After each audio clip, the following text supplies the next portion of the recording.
कृष्ण। अब हमारा 24वां श्लोक है। आशा करती हूँ आपको हमारे द्वारा बताया गया भगवद गीता पढ़ा हुआ समझ में आता होगा। अब इसी के साथ हम शुरू करते हैं। न काक्षे विजय कृष्ण कृष्ण न च राज्य सुखानि च किम नो राज्येन गोविंद की भोगैर्जीवी तेन वा। कृष्ण मतलब हे कृष्ण मैं, न मतलब न तो, विजय मतलब विजय, कार्य छे मतलब कि चाहता हूँ, न मतलब न, राज्य मतलब कि राज्य चाहता हूँ, च मतलब और, सुखान मतलब न सुखों को ही चाहता हूँ, हे गोविंद गोविंद मतलब हे गोविंद, न मतलब हम लोगों को राज्य मतलब राज्य से किम मतलब क्या लाभ है, भोग मतलब भोगों से क्या लाभ है, वह मतलब अथवा, जीविते मतलब जीने से भी, किम मतलब क्या लाभ है।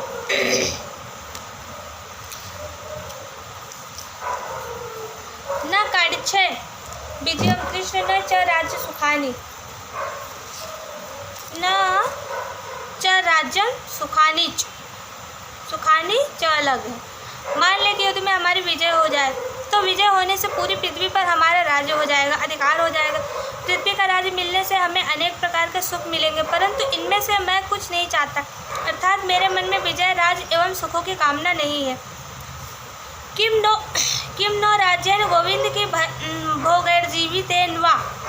जब हमारे मन में किसी प्रकार की विजय, राज और सुख की कामना ही नहीं है तो फिर कितना ही बड़ा राज्य क्यों न मिल जाए, पर उससे हमें क्या लाभ, कितने ही सुंदर सुंदर भोग मिल जाए पर उससे हमें क्या लाभ, अथवा कौटुंबियों को मारकर हम राज्य के सुख भोगते हुए कितने ही वर्ष जीते रहे पर इससे भी हमें क्या लाभ। तात्पर्य है कि ये विजय, राज और भोग तभी सुख दे सकते हैं जब भीतर से में उनकी कामना हो, प्रियता हो, महत्व हो, परंतु हमारे भीतर तो इनकी कामना ही नहीं है, अतः ये हमें क्या सुख दे सकते। इन कुटुंबियों को मारकर हमारे जीने की इच्छा ही नहीं है, क्योंकि जब हमारे कुटुंबी मर जाएंगे तब राज और भोग किसके काम आएंगे। राज भोग आदि तो कुटुंब के लिए होते हैं, पर जब ये ही मर जाएंगे तब इनको कौन भोगेगा। भोगने की बात तो दूर रही, उल्टे हमें और अधिक चिंता शोक होगी। अर्जुन विजय आदि को नहीं चाहते, इसका हेतु आगे के श्लोक में करते।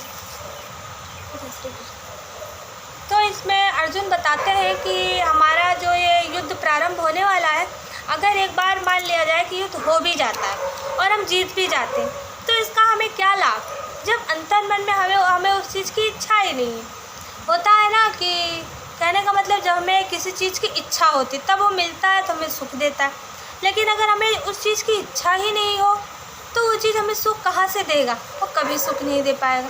तो वही अर्जुन कहते हैं कि अगर हमें सारा राज पाठ सब कुछ मिल जाए तो भी हमें इच्छा तो है नहीं, तो वो हमें कभी सुख नहीं देगा। तो इसलिए अब उल्टे लड़ाई होगी तो उस पक्ष के लोग भी लड़ेंगे, मरेंगे वो भी हमारे, इस पक्ष के लोग मरेंगे वो भी हमारे। तो जब हमारे वहाँ के यहाँ के सब हमारे रहेंगे ही नहीं तो वो सुख भोगेगा कौन, बल्कि हम सुखी तो रह ही नहीं पाएंगे, बल्कि हम और ज़्यादा अत्यंत दुखी हो जाएंगे। तो अब इसी के बारे में अब इसके आगे अगले श्लोक में वर्णन करते हैं। तब तक के लिए जय श्री कृष्ण।